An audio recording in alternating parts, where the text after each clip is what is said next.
शेतकऱ्यांच्या जमिनीमध्ये जे खड्डे बाजूला घेतलेत, मोठमोठे खड्डे आहेत ते, त्याचबरोबर त्या कॅनलमधून पाण्याची जी गळती आहे ती मोठ्या प्रमाणात आहे. पिकांचं नुकसान खूप मोठं झालंय.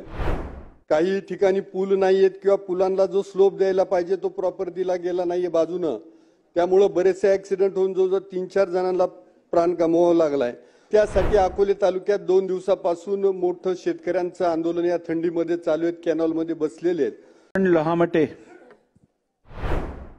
अध्यक्ष महोदय, निळवंडे धरणातून उजवा आणि डावा कॅनल जातोय. त्या कॅनलच्या संदर्भात बरेच काही प्रश्न अजूनही मिटलेले नाही आहेत. शेतकऱ्यांच्या जमिनीमध्ये जे खड्डे बाजूला घेतलेत, मोठमोठे खड्डे आहेत ते, त्याचबरोबर त्या कॅनलमधून पाण्याची जी गळती आहे ती मोठ्या प्रमाणात आहे. पिकांचं नुकसान खूप मोठं झालंय आणि काही ठिकाणी पूल नाहीयेत किंवा पुलांना जो स्लोप द्यायला पाहिजे तो प्रॉपर दिला गेला नाहीये बाजूनं. त्यामुळे बरेचसे ऍक्सिडेंट होऊन जवळजवळ 3-4 जणांना प्राण गमवावा लागलाय. आणि त्यासाठी अकोले तालुक्यात 2 दिवसापासून मोठं शेतकऱ्यांचं आंदोलन या थंडीमध्ये चालू आहे. कॅनलमध्ये बसलेले आहेत.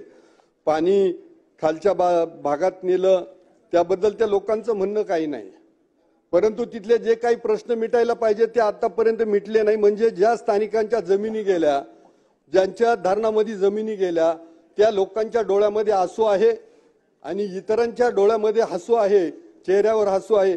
हा प्रश्न माझ्या दृष्टीनं गंभीर आहे.